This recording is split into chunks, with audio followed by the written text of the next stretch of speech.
Welcome to Digital Therapeutics edition of Digital Health Today, and I'm your host, Eugene Borohovich. Today, I speak with Francesca Wuttke, founder and CEO of Nen, who is focusing on building prescription digital therapeutic at a cross-section of pediatrics, pain, with an initial focus in oncology, a tall order. But before we dive in, I've known Francesca for many years. With her science background, knowledge of clinical development, and business acumen, I've never seen her shy away from big and challenging endeavors. Nen is just yet another proof of that. I hope you enjoy my conversation with Francesca.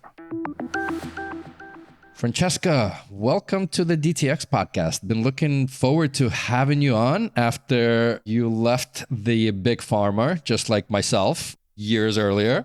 But for our listeners, would love to hear a little bit about yourself, your background, and don't forget about one small interesting fact about yourself, ideally one that nobody else knows, so it's heard here first. Well, hi, everyone, and thanks for having me on, Eugene. It's definitely fun and strange to be on the other side. I'm trained as a scientist and originally was hoping to develop HIV drugs, then went straight to private equity, as you do, and since then have been really involved in about 25 years of involvement in drug development across a variety of different aspects. So commercial development, clinical trial management, a bit of strategy, BD&L. And then about 8 years ago, I got the digital health bug. I started with Merck's Global Health Innovation Fund, where I led European investments for the fund, the focus on software-enabled clinical trial solutions.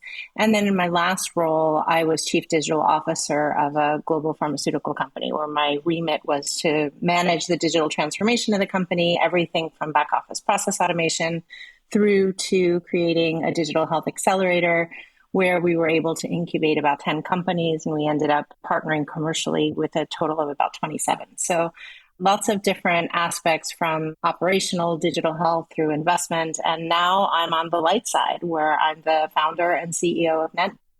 Thanks for that intro, but you forgot about a fun fact, Francesca. Geez, yeah, I guess I did. So I guess fun fact, especially with health coming up, I've managed to go nearly 50 years now without ever going to Vegas, and I guess that's going to end in the next few months.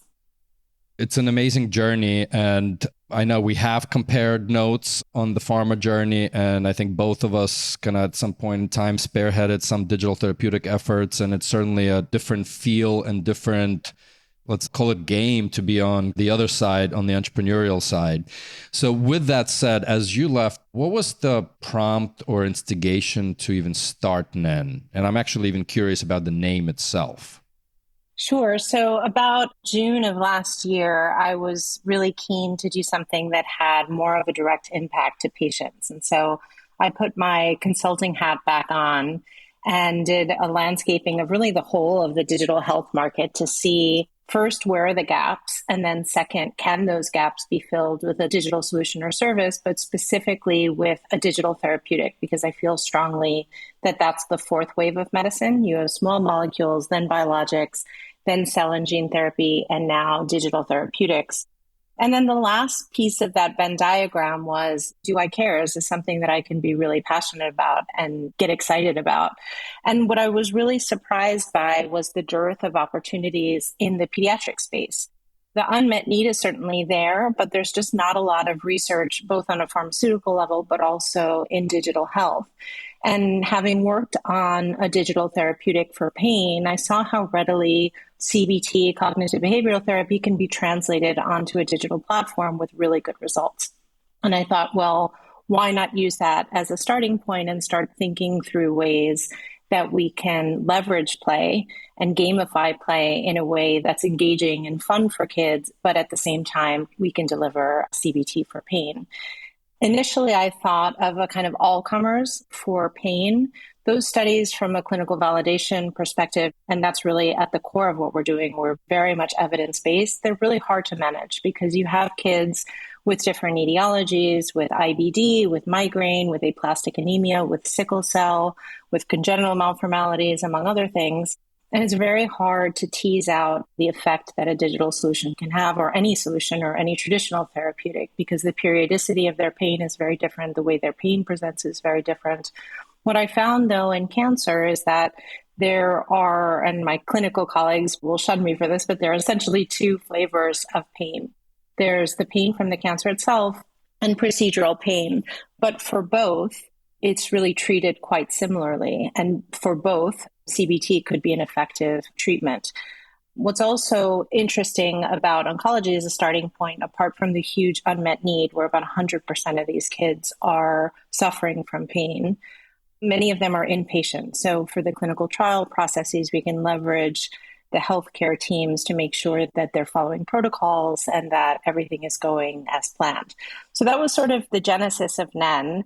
We're looking to leverage play and deliver CBT via gamification for kids, initially for oncology, but then we do intend to expand beyond that to pain in kids much more broadly. In terms of the name was tricky because we wanted something that resonated across different cultures and languages. And that's really hard to do because we're very much mission driven and want to deliver the solution worldwide to kids wherever they are. And so we wanted a name that was short, that was easy to pronounce, that didn't mean anything untoward in any language, and that kids could say.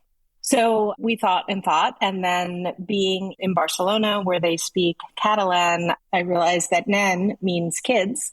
And it's quite easy and simple to use. And after a lot of Google searches, it doesn't seem to mean anything negative. In any other language, yep. In any other language. In the MAGA world, it's a source of strength, which I quite like. And I found out recently that in some Chinese dialects, it means you can do it, which I really like. I like the multitude of meanings that still weave together. So pretty amazing. Yeah, that was lucky. I know you spoke quite a bit about this now. Pediatrics is just tough space from many angles. Pain is also very difficult to measure. And then you go to market with the oncology pain pediatrics. And I know there's a lot of consulting hours, or your own hours went into understanding that white space. But what was kind of that final trigger point a bit on that triangulation of the three? Curious to see how you're looking to expand that outside of oncology. So twofold question. In part, the unmet need within oncology is massive in terms of pain. We've spoken to a lot of parents, and for many of them, they've shared with us that apart from the initial diagnosis of cancer, managing the child's pain is the most difficult part of their journey. So there's an unmet need. There's a sense of helplessness because there aren't a lot of solutions out there. Within the clinic, they assume pain. So kids are treated with paracetamol. When it gets bad enough, they go to opioids. When it gets really bad, they unfortunately need to be sedated. But there's not much targeting the psychological aspects of pain. And this was new to me, but when speaking to our cognitive neuroscientist and our pain psychologist, these kids really suffer from pain trauma. And this cycle of pain and the catastrophization of pain leads to chronic pain in adulthood, because the psychological aspects of pain aren't really treated. And if you look at scans in the brain, pain is processed in the same areas as emotions are processed. So pain is very much an emotion, and the psychological implications are very, very real. There's a great anecdote that one of our clinicians shared with us. She said that there was a construction crew who noticed one of his colleagues had a nail through his boot. So as soon as the guy with the nail saw this, he was in excruciating pain. They called an ambulance, rushed him to the hospital. In the hospital, they sawed off his boot and found that the nail had missed his foot completely and it was in between his toes. So at that moment, that realization that he was okay, the pain immediately subsided. But that's not to say that the excruciating pain that he was feeling up to that point wasn't just as real as if that nail had gone through his foot. So the perception of pain is intrinsically linked to the psychology of pain, and that's exactly what we're looking to treat. In terms of why pain, it is thorny, and pediatrics is thorny, and oncology is thorny. I don't tend to shy away from the thorny projects, but I think this is an area where we can really have a big impact. And quite frankly, no one's really doing work in behavioral change of pain. There are a few therapies that exist that are trying to distract the child in the moment. So things like VR, where a child is getting a blood draw or getting a line put in, some sort of finite procedure where you can distract the child, but that's not really causing a long-term change in the way they perceive, manage, and interpret their pain. I know you're still in early stages, and this is part of the reason you're on this podcast. We also want to highlight newcomers to the industry, even though you're not newcomer to the industry, but newcomer as a trailblazer driving new digital therapies. And while you're still early in the development, I would love for you to describe the experience that you're anticipating for those patients, and maybe you can even touch on the parents' experience through that process as well. And you also touched on the gamification part, key component of your strategy here. Yeah, so the involvement of parents and patients is super important to developing something that resonates with them in the future. So we've been doing that from the very beginning. We fully incorporated, and I've been working with Nen full time now since February, but I would say about March, we started talking to different hospital centers to see how we can get that parent and child feedback from the very beginning. So we now have a research collaboration with Sant Joan de Déu, which is one of Spain's premier pediatric oncology centers. And the idea is that we will get that feedback along the way with the same group of parents over the course of a year. So we have two parent groups. We have a group from Spain whose children are being treated at that hospital. We also have an international group where some of them have been treated in that hospital and others who have children with cancer from other parts of the world. And the reason for that is culture is also a very big factor in terms of how pain is interpreted and managed. So we wanted to make sure that we had as global a view on the platform as possible. So we have 5 sessions with each of these two parent groups. They have about an hour of pre-work before each session, and then 2 hours of the session itself, and then about an hour of post-work after to ask questions and refine some of the issues that we've discussed. So we present to the parents, and then they present to their kids, because we found through the experts that that's the best model with the little kids. Once we start moving into the older age group, then we'll be interacting with them directly. But it's working really well so far. They've given us great input on our prototype, which will feed into our MVP, as well as our virtual companions that are going to be helping the children through this gamification journey. When talking to our clinical advisory board, they've shared with us that it's very difficult for children, particularly small children, to differentiate mood from pain. So the way we're tackling that is to have 3 virtual companions. One that targets pain, Dolores, which means pain in Spanish, and she'll be focused on providing CBT around pain and focused on the dopaminergic receptor pathways. And then we have Sarah and Tony, who are targeting mental health, the serotonergic receptor pathways. And Sarah will always ask the child questions about their anxiety, and Tony will always ask the questions around depression or sadness. And in this way, we can separate the impact of their mood from the actual pain and understand what the drivers of the anxiety and the depression might be. And it also will allow the children to develop a narrative to describe both their pain and their anxiety and sadness as well. We're going to take a quick break and be right back with Francesca Wuttke, founder and CEO of Nen. Every entrepreneur, especially in the digital therapeutic space, has a choice. And I always contrast somebody like Peter Hames with Big Health, one of the most studied digital health companies, did go the non-prescription route. And again, not versus, but in parallel, somebody like Corey going for the similar insomnia and lack of sleep, but the PDT route.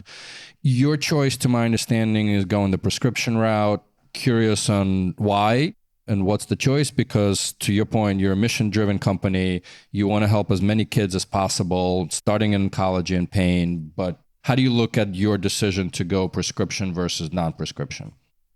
I think for us, more than the decision to go PDT or non-PDT is the strength of clinical evidence that we're looking to generate. So we want to be able to have this as an option, as a prescribed, reimbursed option for kids who need it in those geographies where that's possible.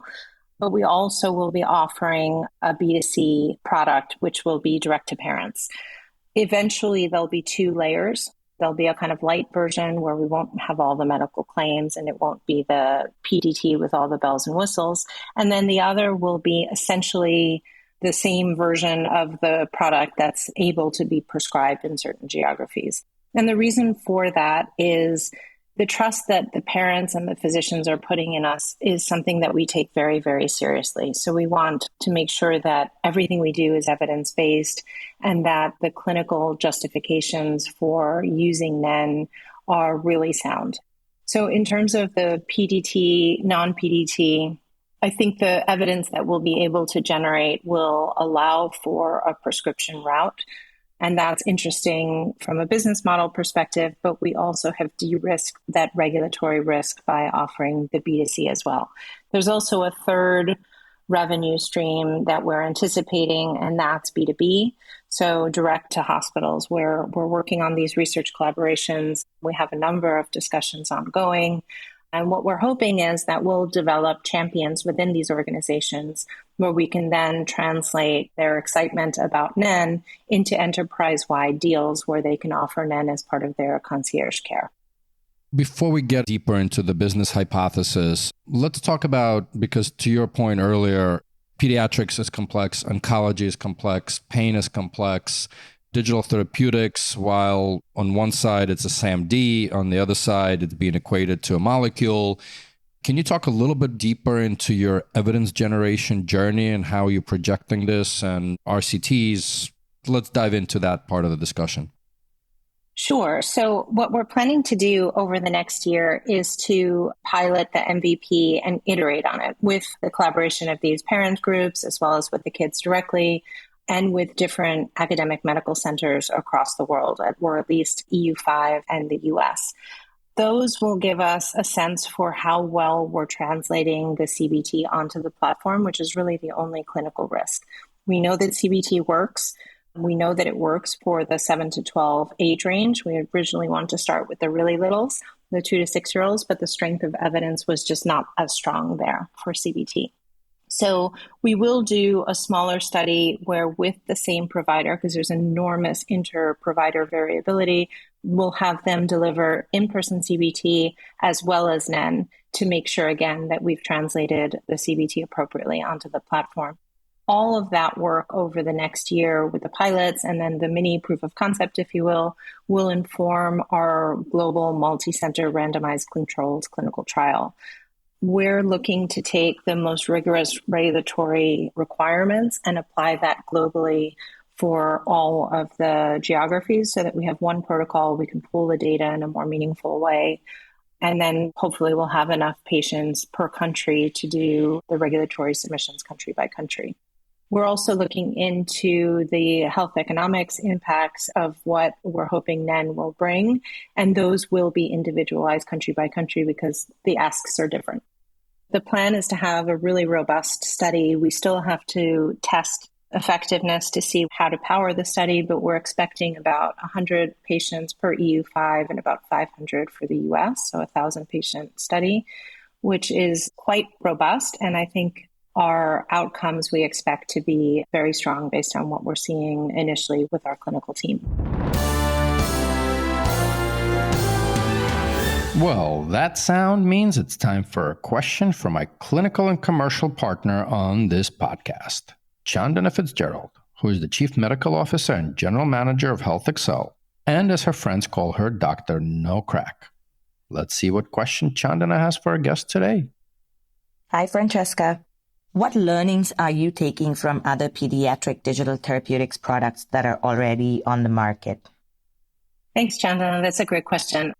There aren't a ton of pediatric products in the market, if I'm honest. We did a pretty extensive scan, actually in partnership with Health Excel, to see what else is out there. From a pain perspective, most of the solutions we saw were VR. I think they work very well in the moment to provide distraction therapy, but again, they don't change the behavior and the management of pain over time.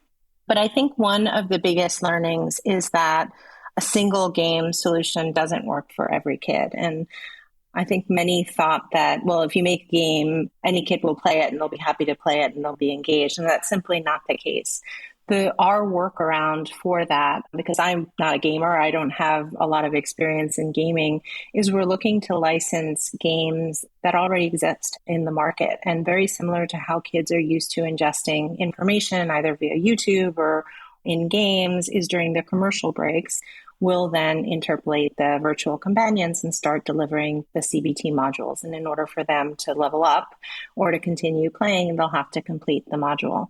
I think that's probably been the biggest learning, that it's very difficult to create a de novo game. The likelihood that you'll be able to engage a variety of age ranges and genders and preferences and likes and dislikes is very, very low. And these gaming publishers, they've spent millions on learning about engagement and tracking data and modifying their product and their offering. So why not leverage that versus reinventing the wheel and then delivering the best CBT that we can and really focusing there? Yeah, and I'm going to hop in here as usual.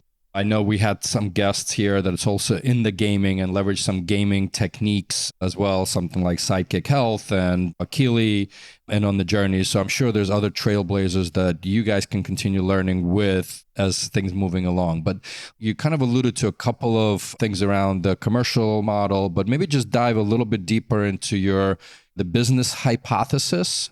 You're sitting in EU from a market entry perspective. And to the extent that you can or want to, how are you looking at pricing and reimbursements? So threefold question on diving deeper into the business hypothesis, market entry, and pricing and reimbursements. Sure. So in terms of market entry, we're currently developing the platform in English and Spanish. The first launch countries will be US, UK, and Spain. But for the clinical trial, we'd like to extend it to EU5, as I mentioned. So we'll have the language translations ready for that launch as well. And they'll launch just after, along with South America. One of the goals of Nen from the very beginning is that we developed it to be really mission driven. And we want to be very clear about that mission with investors and with possible team members as they come on. So our plan really is to get Nen into the hands of kids all over the world. It's a scalable software solution. It's quite easy to democratize. So we're looking now to work with not only social impact investors, but also with NGOs and foundations to help us democratize Nen to the Southern Global once we've clinically validated in Europe and in the US. In terms of our business model, it's a mix of B2C, so direct to parents. Unfortunately, due to the nature of this condition, there is a willingness to pay for a solution that can have an impact on their child's lives and outcomes. The second is this B2B approach where we deliver enterprise-wide pain management to academic centers as part of their concierge care offerings. And then the third and the goal is to develop a prescribed digital therapeutic that's reimbursed. The fourth wave, if you will, is expanding into other geographies, either through one of those three channels or through partnerships with NGOs. And then as well, expanding into different age ranges. So we're focusing initially on the 7 to 12-year-olds, but we certainly don't want to forget about the littles. And we'll be modifying the platform in more of a storytelling approach for the 2 to 6-year-olds and then later for the adolescents. In terms of pricing, we don't yet know what the pricing will be because that depends in large part on the degree of effectiveness that we're getting from the results of the CBT. One way to benchmark it is to compare it to in-person CBT. But the access to care is very, very limited. So for many centers, even some of the largest centers, many of them only have one pain psychologist on hand. So there's no way they can address pain management to all of the patients within their hospital. For some hospitals, it's 300, 500 kids, and there's no way that one person can go around and give 20 minutes of in-person CBT.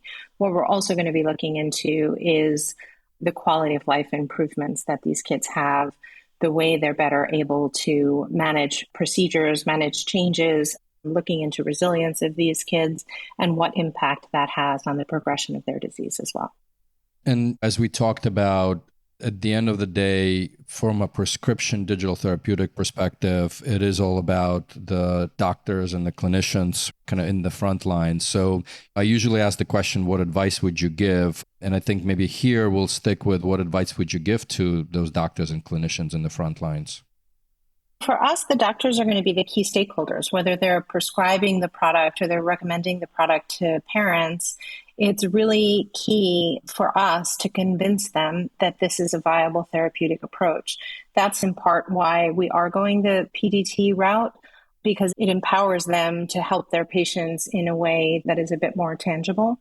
But regardless of whether we're in a geography where they can prescribe or not, they're going to be a major gatekeeper as well as the healthcare team. In the US, it's a role called Child Life, where they look after the holistic wellness of the patient.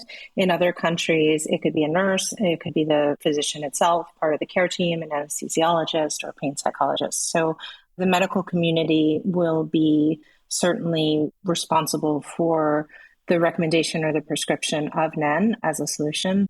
There was a recent article in, I think it was out of Johns Hopkins, where they looked at over 5,000 mental health digital solutions, and they rated them in terms of their clinical efficacy on a scale of 0 to 20. And I don't remember the percentage exactly, but approximately 80% of the solutions fell below 2.